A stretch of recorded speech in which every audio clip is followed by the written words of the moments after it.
राजस्थानातील एका अल्पवयीन मुलाला त्याच्या आईवडिलांच्या खोलीतून आवाज आला। बेडचा आवाज होता तो। मुलानं त्याच्या खोलीत डोकावून पाहिलं। त्याला जे दृश्य दिसलं ते पाहून तो पुरता हादरला। त्याच्या पायाखालची जमीन सरकली। पुढे बातमी पाहण्याआधी AM मराठी न्यूजला जरूर सबस्क्राइब करा। राजस्थानच्या अलवरमधील ही घटना आहे। वीरू जाटव नावाच्या व्यक्तीच्या घरात घडलेली। वीरूच्या मुलानं घटनेची माहिती देताना सांगितलं की 7 जून रोजी त्याचे वडील संध्याकाळी उशिरा घरी आले। त्यांनी मोबाईल चार्जिंगला लावायला सांगितलं आणि मग ते रूममध्ये गेले। त्याच्या आईनं त्याला सकाळी लवकर उठायला होणार नाही म्हणून लवकर झोपायला सांगितलं। 8 जूनची मध्यरात्र मुलगा झोपला होता तेव्हा घराचा दरवाजा उघडल्याचा हलकासा आवाज त्याला आला।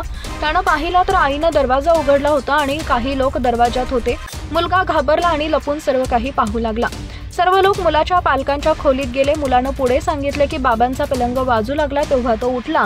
त्यानं पाहिलं की आई पलंगाच्या समोर उभी होती। इतर सर्व लोकांनी बाबांना धरलं होतं। त्यांनी बाबांनाही मुक्के मारले आणि त्यांचं पाय मुरडले। त्यांनी बाबांची मान देखील मुरडली। एका व्यक्तीचं जिचं नाव काशी असं उशीनं बाबांचं तोंड झाकलं होतं।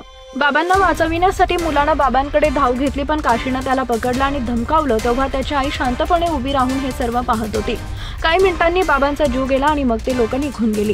मिळालेल्या माहितीनुसार वीरू आणि अनिताचं लव्ह मॅरेज होतं। दोघांचंही हे दुसरं लग्न होतं।